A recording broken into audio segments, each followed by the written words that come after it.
Hello everyone. एक बार फिर से स्वागत है आपको अपने चैनल मायोब्लास्ट अकेडमी में। तो कैसे हैं आप सब? आशा कर आप सब लोग एकदम मस्त हैं और अपने पढ़ाई में व्यस्त हैं। तो जैसे कि आपको पता है कि ये हमारा मानव जनन चैप्टर का सेकंड पार्ट है। ये पार्ट नंबर सेकंड बात करने वाले हैं नर जनन तंत्र के बारे में। नर जनन तंत्र जो कि एग्जाम्स के पॉइंट ऑफ व्यू से बहुत ज़्यादा इंपॉर्टेंट टॉपिक है, तो वीडियो को बिना स्किप किए पूरा ज़रूर देखिएगा। और अगर आप इस चैनल पर नए हैं तो चैनल को सब्सक्राइब जरूर कीजिए और अच्छा लगे वीडियो तो लाइक भी कीजिएगा। तो चलिए शुरू करते हैं नर जनन तंत्र के बारे में। जो नर का जनन तंत्र होता है वो कहाँ स्थित होता है? तो वो होता है श्रोणि भाग में स्थित, यानी कि पेल्विक भाग में प्रेजेंट होता है। अगर आपको पता नहीं है कि श्रोणि भाग किसे कहते हैं तो मैं ये अगली वीडियो में बता चुकी हूँ कि श्रोणि भाग क्या होता है। इसमें मैं थोड़ा शॉर्ट में बता देती हूँ कि जो श्रोणि भाग होता है वो क्या होता है कि जो हमारा जो पेट वाला भाग होता है उससे जो नीचे का पार्ट्स होता है उसको बोलते हैं श्रोणि भाग। ठीक है, तो ये जो होता है हमारा श्रोणि भाग में प्रेजेंट होता है। और नर जनन तंत्र में कौन कौन से पार्ट्स आते हैं पहले ये देखते हैं। तो सबसे पहले नंबर पे है वृषण, जो कि एक पेयर पाया जाता है। ठीक है, क्या पाया जाता है? एक पेयर पाया जाता है, यानी कि 2 वृषण पाए जाते हैं नर में। उसके बाद है नर सहायक नलिका और नर सहायक ग्रंथि और फिर है बाह्य जननेंद्रिय।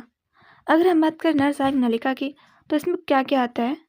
तो जो हमारा जो नर सहायक नलिका होती है उसमें क्या आता है?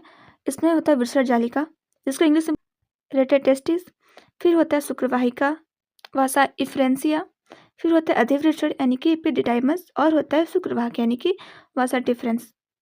आप लोग हिंदी के साथ साथ इंग्लिश में भी नेम याद रखिए, ये आपके लिए बहुत ज़्यादा हेल्पफुल रहेगा। ओके, तो इसलिए मैं यहाँ पे दोनों ही मीडियम में लिखी हूँ, हिंदी एंड इंग्लिश दोनों ही।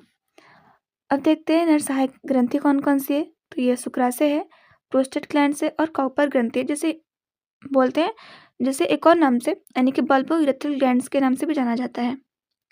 लेकिन अगर हम बात करें प्रोस्टेट ग्लैंड्स की तो ये सिर्फ एक होती है।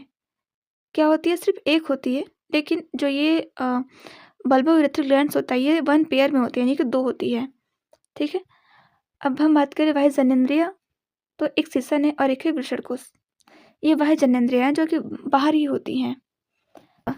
तो ये था हमारा ओवरव्यू कि हमें नर जनन तंत्र में हमें इतना सा पढ़ना है।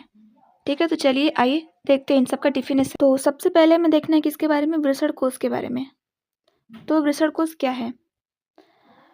तो जो ये वृषणकोश होता है ये एक थैलीनुमा संरचना होती है। ठीक है, जो उदर गुहा के बाहर सिसन के आधारीय भाग पर स्थित होता है। वृषणकोश जो है एक थैली जैसी संरचना है जो उदर गुहा के बाहर होता है। ओके, और क्या है कि वृषणकोश के अंदर वृषण होता है। जो वृषण होता है, वृषण शुक्राणु निर्माण का स्थल है। वृषण में ही शुक्राणुओं का निर्माण होता है। ठीक है, और वृषण कहाँ होता है? वृषण कोश के अंदर होता है वृषण। ठीक है, ये उदर गुहा के बाहर वृषण कोश में प्रेजेंट होता है। वृषण होता है वो कहाँ प्रेजेंट होता है? वृषण कोश के अंदर और उदर गुहा के बाहर होता है। ठीक है, उदर गुहा के बाहर मतलब श्रोणि भाग में होता है। यहाँ कुछ इंपॉर्टेंट टॉपिक दिया गया स्पर्म के बारे में, यानी कि शुक्राणु के बारे में। तो देखो, जो वृषण कोश होता है ना उसका तापमान कितना होता है? 34 से 35 डिग्री सेंटीग्रेड होता है। जरूर याद रखें कि तापमान कितना होता है। तो जो इसका तापमान होता है 34 से 35 डिग्री सेंटीग्रेड होता है। ठीक है, किसका तापमान? वृषण कोश का तापमान। अतः उदर गुहा से 2 से 3 डिग्री सेंटीग्रेड तापमान कम होता है। हमारे बॉडी का टेम्परेचर कितना होता है? 37 डिग्री सेंटीग्रेड होता है ना। 37 डिग्री सेंटीग्रेड क्या होता है? हमारे बॉडी का टेम्परेचर होता है। लेकिन हमारे बॉडी से कम होता है वृषण कोश का टेम्परेचर। कितना? 2 से 3 डिग्री कम होता है, अर्थात 34 डिग्री तक होता है। और ये बहुत आवश्यक है। क्यों आवश्यक है? क्योंकि शुक्राणुओं के निर्माण के लिए यह अति आवश्यक होता है। अगर ये टेम्परेचर 34 से 35 डिग्री सेंटीग्रेड नहीं रहा तो शुक्राणुओं का निर्माण नहीं होगा। ठीक है, तो इसीलिए जो वृषण होता है वो बॉडी से बाहर की तरफ होता है। ठीक है ना। अब हम बात करते हैं वृषण के बारे में कि वृषण क्या होता है। तो अगर वृषण कोश एक पेयर होता है तो जाहिर सी बात है कि वृषण भी एक पेयर होगा। और इसकी उत्पत्ति किससे होती है? मेसोडर्म से इसकी उत्पत्ति होती है। अब देखते हैं, जो वृषण होता है उदर गुहा के बाहर वृषण कोश में प्रेजेंट होता है। ये ऊपर वाला टॉपिक है कि जो वृषण होता है वो वृषण कोश में प्रेजेंट होता है। ठीक है, और वृषण का जो निर्माण होता है वो उदर गुहा में होता है, किडनी के समीप होता है। 7th मंथ में बच्चे का वृषण बॉडी से बाहर आता है, लेकिन उससे पहले तो बॉडी के अंदर रहता है ना। तो वो बॉडी के अंदर कहाँ रहता है? तो वो कहाँ रहता है? किडनी के समीप रहता है, ठीक है। और ये कैसे बाहर आता है?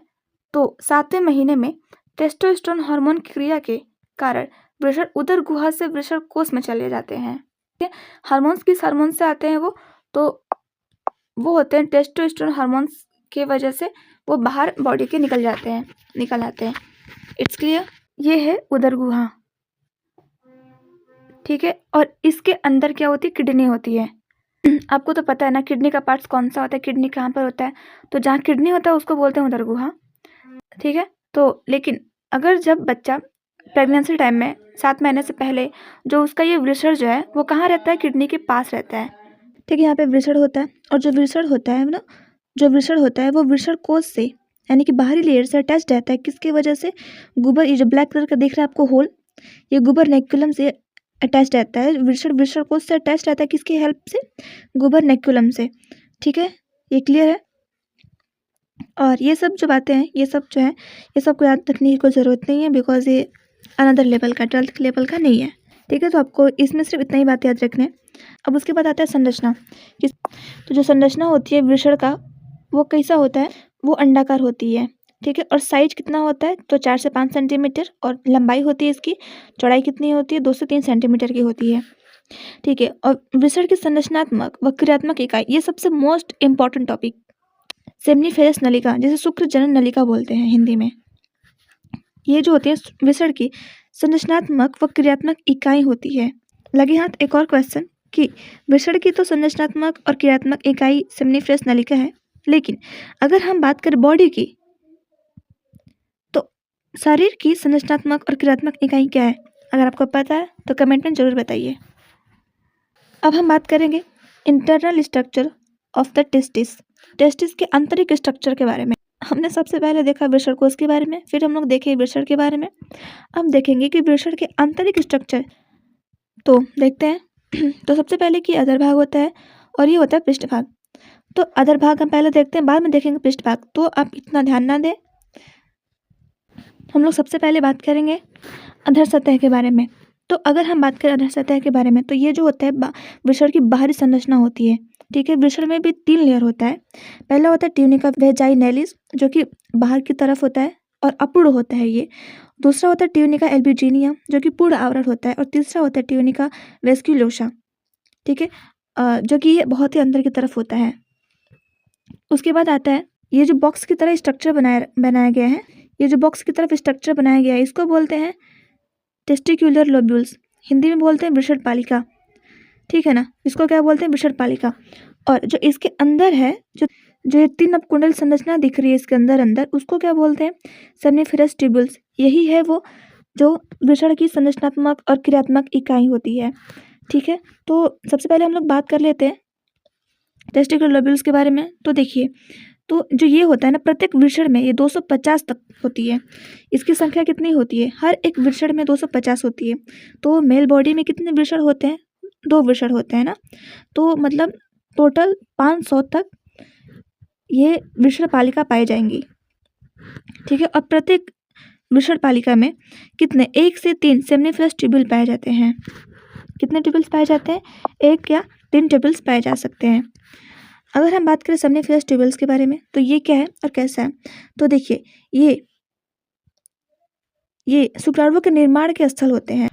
तो ये जो शुक्राणुओं के निर्माण में हेल्प करते हैं, और ये बहुत ज़्यादा कुंडलित संरचना होती है, ठीक है ना। ये जो होती है बहुत ज़्यादा कुंडलित होती हैं। और क्या होता है, इनके बीच में यानी कि 2 के बीच में अंतराली अवकाश पाए जाते हैं। क्या पाए जाते हैं? अंतराली अवकाश पाए जाते हैं।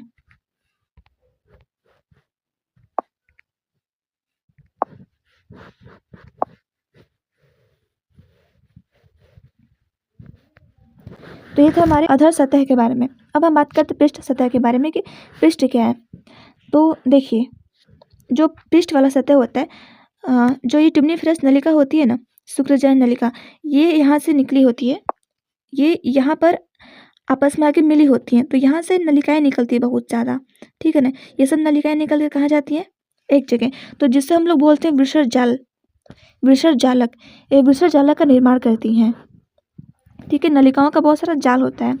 उसके बाद इसी जालिकाओं से, सब जालों से क्या होता है कि यहाँ से निकलते हैं शुक्र वाहिकाएं, और सारे शुक्रवाही नलिकाएं निकल करके कहाँ जाती हैं, और सारे शुक्र वाहिकाएं निकल करके वृषण, अधिवृषण में आकर खुलती हैं और अधिवृषण का निर्माण करती हैं। सारी की सारी शुक्र वाहिकाएं मिलकर किसका निर्माण कराती हैं, अधिवृषण का निर्माण कराती हैं। ठीक है, और फिर अधिवृषण से जो नलिका खुलती है उसको बोलते हैं शुक्रवाहक। जो शुक्रवाहक होता है इसी के द्वारा स्पर्म जो होता है मूत्र मार्ग तक पहुंच पाता है। ठीक है, अधिवृषण के भी पार्ट्स होते हैं, 3 पार्ट्स होते हैं, तो आपको इसको याद कर रखना बिल्कुल जरूरी नहीं है। अब हम बात करते हैं अधिवृषण के बारे में। ठीक है, अधिवृषण क्या है, तो देखिए ये भी एक पेयर में पाया जाता है। वृषण एक पेयर पाए जाते हैं, वृषण कोष एक पेयर पाए जाते हैं, और अधिवृषण भी एक पेयर ही पाया जाता है। प्रत्येक टेस्टिस की पृष्ठ सतह पर एक एपिडिडाइमिस पाया जाता है, यानी कि एक अधिवृषण पाया जाता है प्रत्येक वृषण के। ये अत्यधिक कुंडलित संरचना होती है, ये भी बहुत ज़्यादा क्या होती है, कुंडलित संरचना होती है। ठीक है, इसका कार्य क्या क्या, ये क्या क्या कार्य करता है, तो देखिए शुक्राणुओं का संग्रह करता है ये, तथा उन्हें पोषण प्रदान करता है। ये जो होता है शुक्राणु बन करके आकर के अधिवृषण में रुक जाती है, संग्रहित हो जाती हैं और पोषण भी प्रदान कराता है ये। यह शुक्राणुओं की क्रियात्मक परिपक्वन में हेल्पफुल होता है।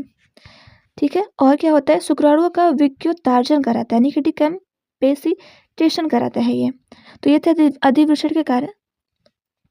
यह है संरचना, ताकि किस प्रकार से होकर के जो स्पर्म होता है वो मूत्र मार्ग तक पहुंचता है, वो मूत्र मार्ग तक यानी कि मूत्र छिद्र तक पहुंच पाता है।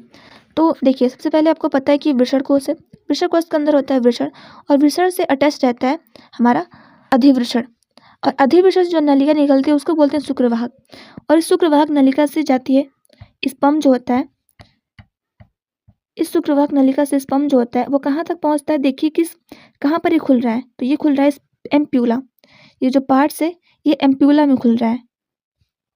ठीक है, और एम्प्यूला जो होता है शुक्राणुओं को संग्रह करता है। ठीक है, किसका संग्रह करता है, शुक्राणुओं का संग्रह करता है। एम्प्यूला के साथ साथ एक और भाग होता है वहाँ पे जो होता है शुक्राशय। ठीक है, ये होता है शुक्राशय जो कि एम्प्यूला के साइड्स में होता है।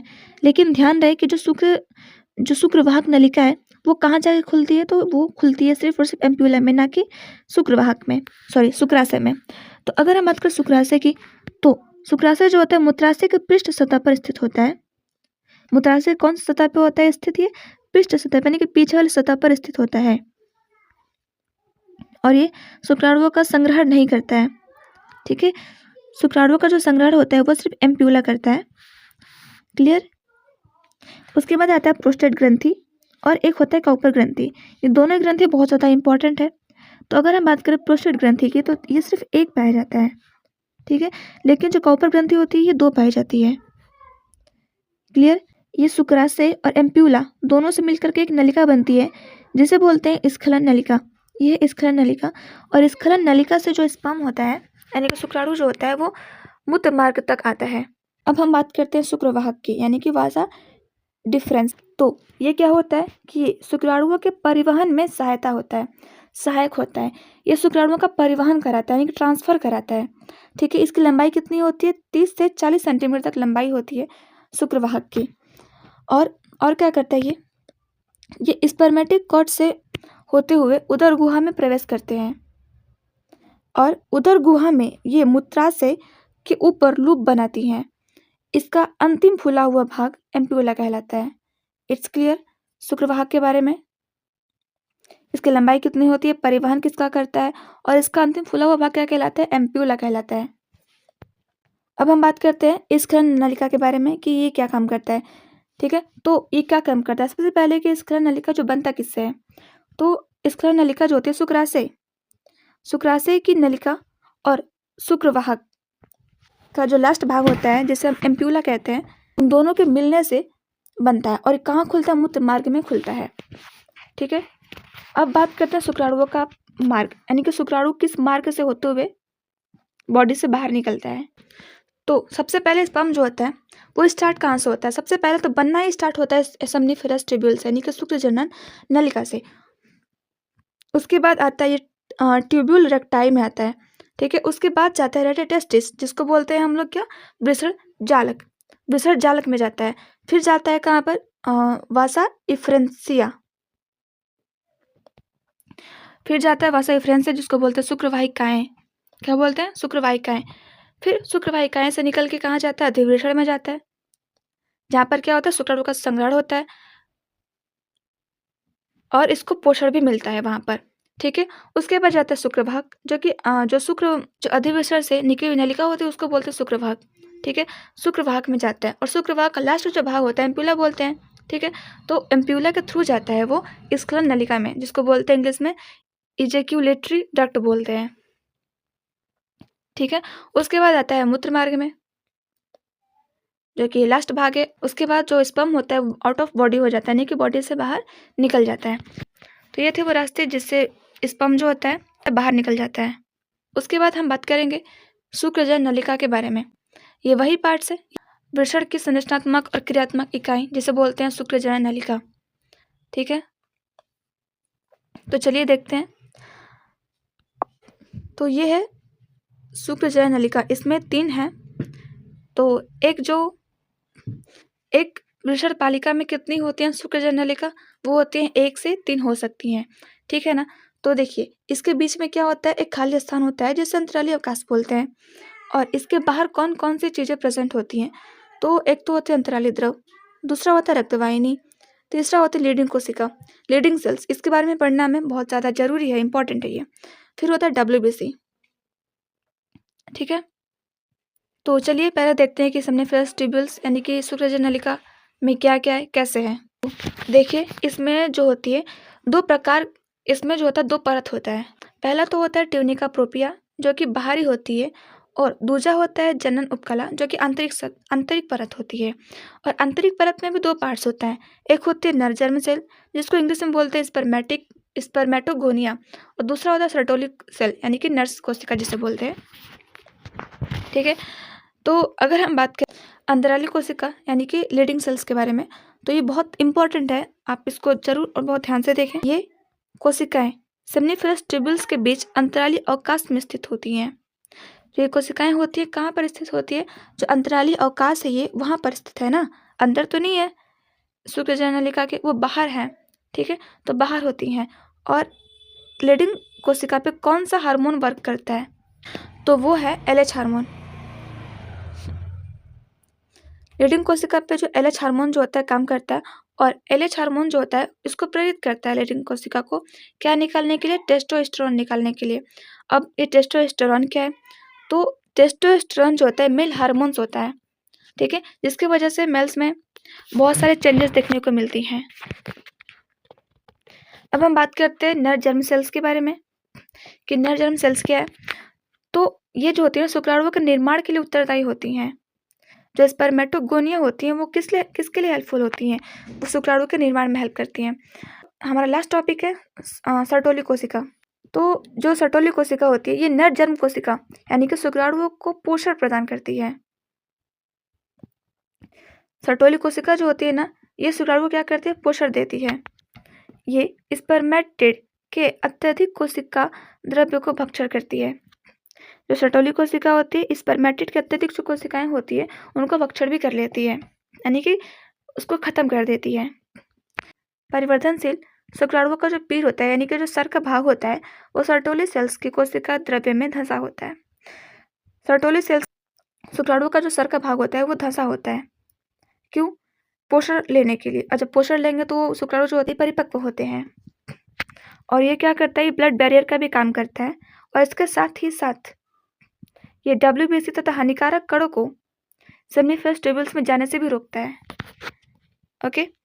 और इसका एक और काम जो कि इम्पोर्टेंट है ABP यानी कि एंड्रोजन बाइंडिंग प्रोटीन, ABP और inhibin hormone, sperm maturation factor, शुक्राणु परिपक्वन कारक आदि का भी स्राव करता है। अगर आप 12th के बेस पे हैं तो अगर आप ये टॉपिक नहीं भी याद करेंगे तो कोई प्रॉब्लम नहीं है, आप सिर्फ ऊपर वाला याद रखिए टॉपिक। अब नर जनन तंत्र का सबसे लास्ट टॉपिक है वो है नर सहायक जनन ग्रंथियाँ। ग्रंथियाँ कौन कौन सी है, नर सहायक जनन ग्रंथियाँ यानी कि मेल असेसरी रिप्रोडक्टिव ग्लैंड्स, तो चलिए जल्दी से इसे देख लेते हैं, एक ही वीडियो में सारा नर तंत्र खत्म कर देते हैं। तो देखिए, ये ग्रंथियाँ गाढ़ा क्षारीय द्रव्य स्रावित करती हैं, जिसे सेमिनल प्लाज्मा कहते हैं। जो ग्रंथियाँ हैं, 3 जो ग्रंथियाँ हैं, ये सब के सब ग्रंथियाँ मिलकर के क्या करती हैं, ध्यान रहे, क्षारीय द्रव्य स्रावित करती हैं, जिसे हम लोग सेमिनल प्लाज्मा कहते हैं। कौन सा प्लाज्मा? सेमिनल प्लाज्मा कहते हैं। तो नर सहायक ग्रंथियाँ कौन कौन सी हैं? तो पहला है शुक्राशय, शुक्राशय जिसे इंग्लिश में बोलते हैं सेमिनल वेसिकल्स। दूसरा है प्रोस्टेट ग्रंथियाँ। तीसरा कॉपर ग्रंथि, जिसको बोलते हैं बल्बोयूरेथ्रल ग्लैंड्स भी।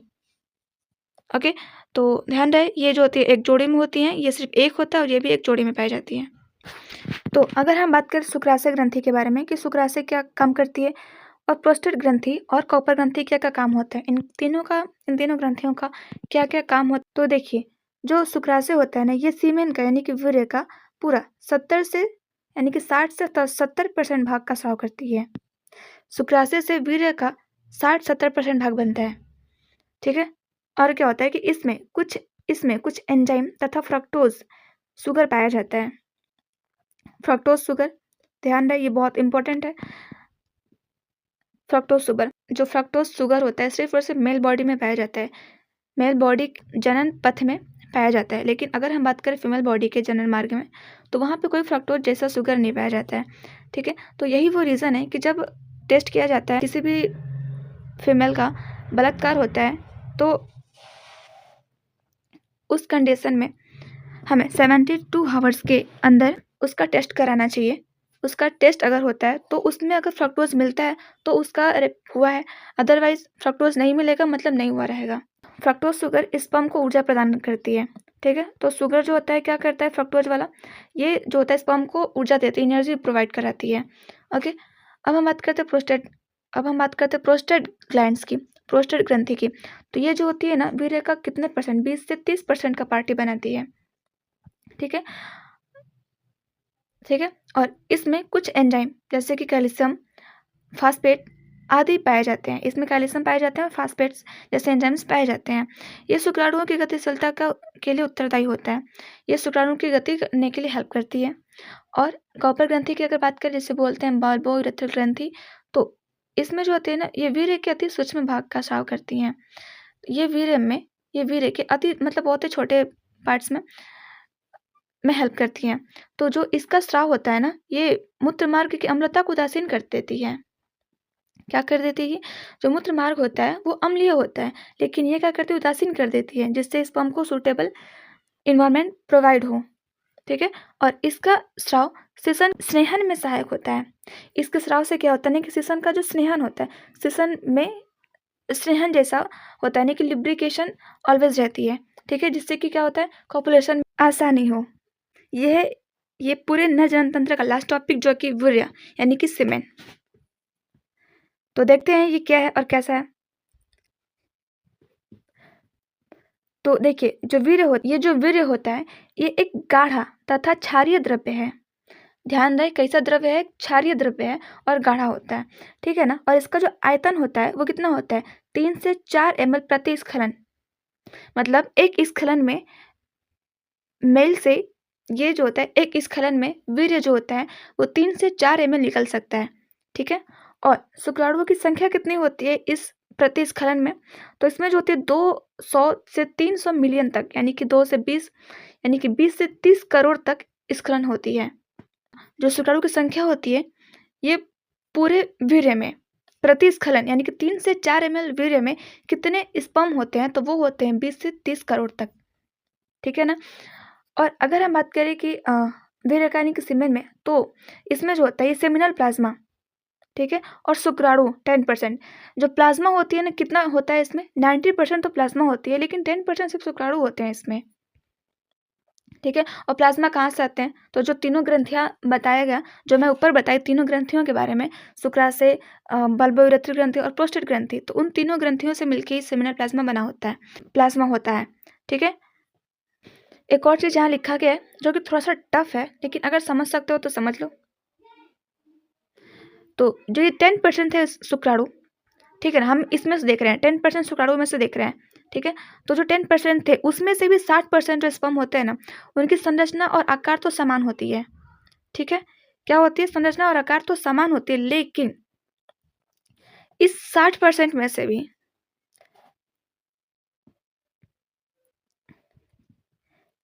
इन 60% की बात कर रहे हैं हम, तो इनमें से ये जो संरचना जिनकी समान थी, बाकी जो ये 10% में से जो 60% थे इनकी संरचना समान होती है, लेकिन जो 40% थे उनकी संरचना असमान होती है, वो अलग टाइप्स के होते हैं। मतलब वो फर्टिलाइज करने के लिए एक को वो रेडी नहीं होते हैं, ठीक है। लेकिन अगर ये जो 60% है, अब ऐसा तो नहीं कि जो 60% है सब के सब चले जाएंगे, नहीं ना।